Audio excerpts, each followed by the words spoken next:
আমার দুলা ভাইয়ের চাহিদা আর বেশি বাইরে গেল। বাইরে যাওয়ার পর আমি শুয়ে থাকি, সে জায়গায় যায়, আমি গোসল করি, সে জায়গায় যায়। নাকি ওনার চক্রান্তটা আমি মানতে পারতেছি না, আমি কাউকে বলতে পারতেছি না। একদিন কেমনে জানি আমার বোন সব কিছু তার দেখলো, দেখার পরে ওনাকে জিজ্ঞেস করলে কী হবে, উনি ওনাকে ভয় দেখালেন যে তুই যদি মুখ খুলিস বা কোনো কিছু বলিস তাহলে তোর মায়েরা ফেলবো, এরকম একটা কিছু আর কি ওনাকে বলার পরে উনি কোনো কিছু বলেন না, শুধু দেখে। আমি কি বলবো, আমি শুধু কাঁদি। তারপরে আমার স্বামীও প্রায় অনেক দিন হয়ে গেছে বিদেশ গেছে। আস্তে আস্তে আস্তে আস্তে পরিস্থিতির শিকার হয়ে গেলাম, আমি ওনার কথা মানতে বাধ্য। তারপরে ওনার সাথে আমি শারীরিক সম্পর্ক শুরু করে দিলাম, কারণ শেষ পর্যন্ত ওনার মনের আশাটাই পূরণ হলো। এখন আমি কি করব এটা আমি বুঝিয়া উঠতে পারছিলাম না। আমার বোনও সব কিছু দেখছিল, দেখার পরে আমার বোনও কোনো কিছু বলতে পারে নাই যে তুমি এরকম আলা বন্ধ করে ফেলাও। কি বলবে, তাকে তো আগেই ভয় দেখায় রাখছে, তাই না, যে ওনারে মাইরা ফেলবো। তারপর আমি ওনার চক্রান্তের শিকার হয়ে গেলাম। ধরেন আমার স্বামীও যেহেতু নাই, আস্তে আস্তে আস্তে আস্তে ওনার সাথে আমার শারীরিক সম্পর্ক গভীর হয়ে গেল।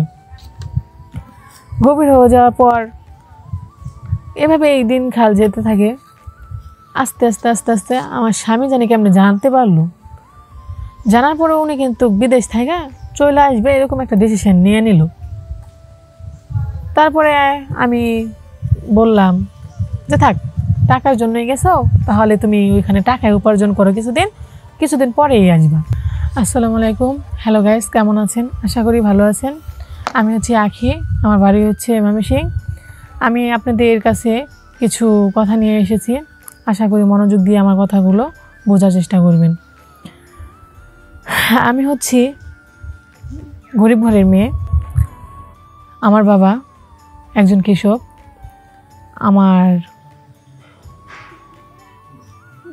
গ্রামে একজন লোক ছিল, যেটার কারণে আর কি উনি আমাকে খুবই ডিস্টার্ব করতেন। আমি যখন স্কুলে যেতাম তখন রাস্তায় থাকার পরে উনি আমার সাথে সম্পর্ক করার চেষ্টা করেছিল।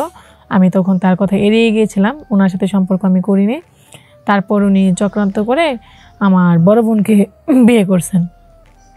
বিয়ে করার পর ওনার দুষ্টুমিটা ফাজলামিটা অনেকটুকু বেড়ে যাওয়ার পরে উনি আমাকে প্রস্তাব দেন যে ওনার সাথে আমি রিলেশন করি। আগেও তো আমাকে প্রস্তাব দিয়েছিল, কিন্তু আমি রাজি হই নাই। না হওয়ার কারণে আর কি উনি আমার বড় বোনকে বিয়ে করেন। বিয়ে করার পর ওনার চাহিদাটা যখন মনে হয় যে আর একটু বেড়ে গেল বেশি, তারপর আমি কারোর সাথে বলতে পারি না, শেয়ার করতে পারি না যে আমার সাথে উনি এসব বাজে বাজে কথা বলছেন, আমাকে বাজে প্রস্তাব দিচ্ছেন। আমি কাউকে কিছু বলতে পারি না, কেননা এখন সে আমার দুলাভাই হন। তার কথা আমি কী করে আরেকজনের কাছে বলতে পারি? বাট আমি আমার আম্মুর সাথে, আব্বুর সাথে বা আমার বড় বোনের সাথে বলতে পারি না যে তোমার স্বামী এরকম আমাকে বলতেছে। কারণ আমার আব্বু আম্মু যদি জানে, বাট আমার বোন যদি এগুলো জানে, তাহলে ওনারা খুব কষ্ট পাবেন। তাই আমি বিষয়গুলো ওনাদের কাউকে জানাই নাই। না জানানোর কারণে উনি ভাবতেছেন আমি যাতে ওনার কাছাকাছি থাকি। তারপর একদিন আমার বিয়ে ঠিক করে কোথায় আমি সেটা জানি না, যে কোথায় আমার বিয়ে ঠিক করতেছে আমি সঠিক বলতে পারবো না। তারপর দেখলাম যে আমারে বিয়ে করে নিতেছে যে আমার দুলাভাইয়ের ছোটো ভাইকে দিয়া আমার বিয়েটা, তার ছোট ভাইকে দিয়ে আমার বিয়েটা হচ্ছে, আমি ওনাদের বাড়িতে যাব। তারপরে আমি আর কি বলবো, তখন তো আমি সব কিছু বুঝতে পারতেছি না যে কি করব। এখন কি আমি আব্বুর কাছে বলবো নাকি না আমার আব্বু আম্মুর কাছে বলবো? আর যদি ওনাদের সাথে আমি সব কিছু শেয়ার বলি, তারা তো কষ্ট পাবে। সব কিছু সহ্য করে আমি বিয়েতে রাজি হলাম, বিয়ে করলাম। বিয়ে করার পর আমাদের সংসারে ভালোই থাকছে, কয়েকদিন ভালোই গেল। যাওয়ার কিছুদিন পর উনি দেখতেছে যে আমার সাথে কথা বলতে পারতেছেন না, বাট আমি ওনাকে পাত্তা দিতেছি না। তখন সে চক্রান্ত করে আমার স্বামীরে বিদেশ পাঠিয়ে দিলেন যে তুই বিদেশ চলে যা, এখন তো তোদের 2 জন হয়েছে, তোর বউ হয়েছে, কিছুদিন পরে তো সন্তানরাও আসবে, তখন কি খাওয়াবি? তা চিন্তা ভাবনা করে তুই বিদেশ চলে যা, কয়েক বছর থাকি, কিছু ইনকাম কর, পরে দেশে এসে কিছু একটা করবি। তারপরে বিদেশ চলে যাওয়ার পর আমার দুলা ভাইয়ের চাহিদা আর বেশি বাইরে গেল। বাইরে যাওয়ার পর আমি শুয়ে থাকি, সে জায়গায় যায়, আমি গোসল করি, সে জায়গায় যায়। আর কি ওনার চক্রান্তটা আমি মানতে পারতেছি না, আমি কাউকে বলতে পারতেছি না। একদিন কেমনে জানি আমার বোন সব কিছু তার দেখলো, দেখার পরে ওনাকে জিজ্ঞেস করলে কী হবে, উনি ওনাকে ভয় দেখালেন যে তুই যদি মুখ খুলিস বা কোনো কিছু বলিস তাহলে তোর মায়েরা ফেলবো, এরকম একটা কিছু আর কি ওনাকে বলার পরে উনি কোনো কিছু বলেন না, শুধু দেখে। আমি কি বলবো, আমি শুধু কাঁদি। তারপরে আমার স্বামীও প্রায় অনেক দিন হয়ে গেছে বিদেশ গেছে। আস্তে আস্তে আস্তে আস্তে পরিস্থিতির শিকার হয়ে গেলাম, আমি ওনার কথা মানতে বাধ্য। তারপরে ওনার সাথে আমি শারীরিক সম্পর্ক শুরু করে দিলাম, কারণ শেষ পর্যন্ত ওনার মনের আশাটাই পূরণ হলো। এখন আমি কি করব এটা আমি বুঝিয়া উঠতে পারছিলাম না। আমার বোনও সব কিছু দেখছিল, দেখার পরে আমার বোনও কোনো কিছু বলতে পারে নাই যে তুমি এরকম আলা বন্ধ করে ফেলাও। কিন্তু কী বলবে, তাকে তো আগেই ভয় দেখায় রাখছে, তাই না, যে ওনারে মাইরা ফেলবো।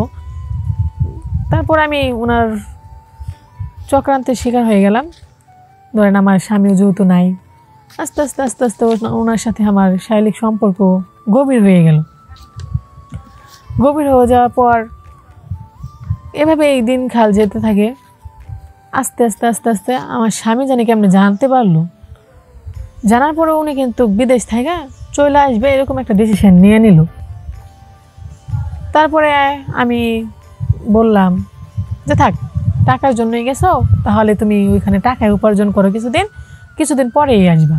কিন্তু আমার দুলাভাইয়ের দিকে আকর্ষণ এখন বেড়েই চলছে, কারণ আগে যেহেতু তার আমি পাত্তা দিই নাই, কিন্তু এখন তার সাথে আমি শারীরিক সম্পর্ক করতে করতে আমার তো ওদিকেই গভীরতা হয়ে গেছি। এখন আমার স্বামী যেহেতু গেছে, তা থাক, আমার দুলাভাইকে দিয়ে ভালোই আছি।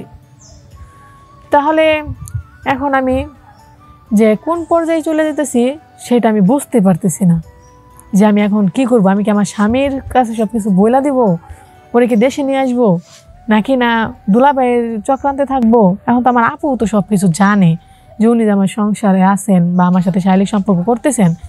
এখন আমি কি করব, আমি এটাকে কিছুই বুঝতে পারতেছি না যে কি করা উচিত।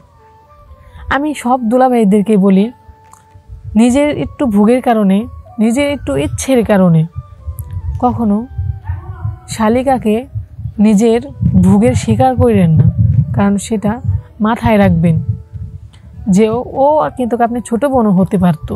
একটা শালি মানে ছোট বোন। আপনি ছোট বোনের দিকে কি আপনি কখনো কোন নজরে তাকাইবেন? তাহলে কেন একটা শালির দিকে আপনি কোন নজরে তাকাতে হয়? শালিকে কেন ভোগ করতে হয়? দুলাভাই হচ্ছে বাপের সমান, বাপের বয়সী, বাপের মতো সম্মান দুলাভাইকে করতে হয়। তাই আমি প্রতিটা দুলাভাইদেরকে বলি, যাতে শালিদেরকে ভোগের চোখে না দেখে বোনের চোখে দেখো। কারণ মাথায় রাখবা যে এরকম একটা ছোট বোন তোমার ঘরেও আছে। আজকে যদি তোমার বোনের জামাই যদি তোমার ছোট বোনরা যদি এরকম একটা নীতিতে রাইখা দেয়, তখন তোমার কিরকম লাগবে? এরকম একটা পরিস্থিতি যদি ওরা না থাকে, তখন তোমার কেমন লাগবে? তাই সবার কাছে অনুরোধ, তোমরা কেউ কোনো সময় এরকম কোনো চাহিদা রাখো না, মনের ভিতরে পোষো না। আমি সবাইরেই কই, যারা যারা ছেলেরা বিদেশ যাও, বউ রেখা আপাতত কোনো দিন বিদেশ যাও না। কারণ কখনো মানতেই পারবা না যে তোমার বউদের সাথে কে কখন ভাগের মতো ঝাঁপাইয়া পড়বো ওনাদের উপর। তখন তুমি কি করবা? ইজ্জত সবচেয়ে বড় জিনিস। মেয়েদের ইজ্জত হচ্ছে তার স্বামী সবসময় তার পাশে থাকুক, তাহলে আর কোনো কিছুই প্রয়োজন পড়বে না বা কারো কোনো নজর এখানে আসবে না।